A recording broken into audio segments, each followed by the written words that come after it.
발의 총격은 2.8초 간격으로 이뤄졌습니다. 경찰은 아베 전 총리가 등 뒤에서 맞은 첫 발에는 치명상을 입지 않았고 용의자 쪽으로 몸을 돌린 뒤에 맞은 두 번째 총격이 결정적이었던 것으로 보고 있습니다. 따라서 당시 경호원들이 첫 발 직후 몸을 던져 아베 전 총리를 막았어야 했다는 비판이 일본 경찰 내부에서도 나오고 있습니다. 게다가 360도가 뚫린 가두연설 현장이었던 만큼 경호 인력 배치부터 잘못됐다는 지적도 제기됐습니다. 사흘간 경찰 조사를 받고 검찰로 송치된 용의자 야마가미 데스야는 덤덤한 표정으로 호송차에 올랐습니다. 黒い T シャツに黒い長ズボン、捜査員に連れられゆっくりとした足取りで護送車へと向かいます。 용의자는 경찰 조사에서 범행 전날 밤에도 아베 전 총리의 연설 현장을 찾았다고 진술했습니다. 오카야마시의 실내 유세장이었는데 여기서는 입장객의 이름과 주소를 쓰게 한 데다 경호 상태도 허술하지 않아 범행으로 이어지지 못했던 것으로 보입니다. 경찰은 범행에 사용된 수제 총기가 한 번에 6개의 탄환을 발사하는 구조로 용의자 집에서 비슷한 총기 여러 정을 발견했다고 밝혔습니다. 용의자는 어머니가 종교단체에 무리한 헌금을 하면서 파산했는데 이 종교가 아베와 관련이 있다고 생각한 것으로 파악됐습니다. 특히 아베 전 총리가 이 종교단체에 영상 메시지를 보낸 점으로 미뤄 종교 확산에 기여했다고 생각해 범행을 결심했다고 진술했습니다. 이런 가운데 극우 반한 성향의 일본 주간지 슈칸 겐다이는 용의자가 말한 종교단체가 옛 통일교라고 보도했습니다. YTN 권윤기입니다.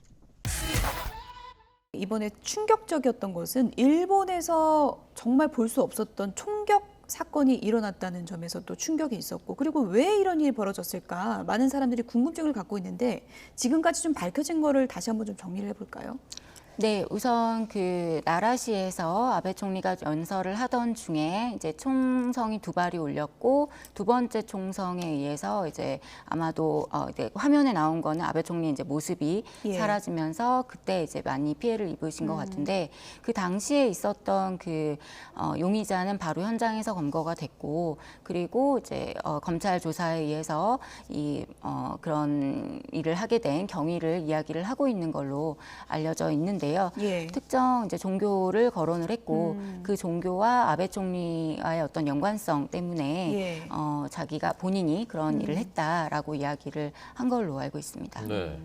특정 종교가 어디인지는 아직 우리가 특정할 수는 없습니다만은 그 과거에는 통일교에 속해 있었다 이 범인의 어머니가 하는 데까지는 확인됐다면서요? 네, 보도에서 일단은 일본의 이제 한 주간지에서 먼저 그 통일교라는 보도를 한 걸로 알고 있고요. 그리고 그 이후에도 좀 여러 군데서 보도가 된 걸로 알고 있는데요. 한국에서도 이제 그 정도로 얘기가 되고 있는 것 같습니다. 현재는 이제 신자는 아니지만 신자였었던 거는 확인이 된다 이 정도로. 네. 네, 아베 전 총리에게 총격을 가한 용의자는 계속 조사 중이죠. 새로운 진술이 나온 게 있습니까? 네, 어제도 전해드렸습니다만 야마가미 용의자는 총격 전날에도 아베 전 총리의 일정을 쫓아 공격 기회를 노린 것으로 나타났습니다. 이뿐 아니라 자신의 어머니가 가입한 종교단체 시설에도 찾아가서 시험적으로 총을 쐈다고 진술했습니다. 일본 언론들은 이 단체의 건물 벽에 실제로 총에 맞은 듯한 흔적이 여러 곳에서 발견됐다고 전하고 있습니다. 전날 새벽에 수차례 이 총소리를 들었다는 주민들의 증언도 나오고 있습니다.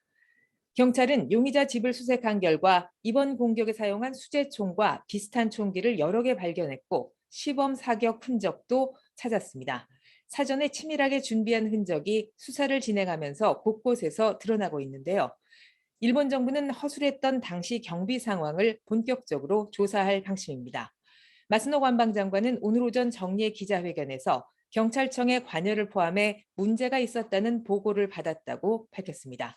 이에 따라 앞으로 국가공안위원회에서 이번 경비태세에 대해 철저히 검증할 것이라는 뜻을 드러냈습니다. 지금까지 도쿄에서 YTN 이경아입니다.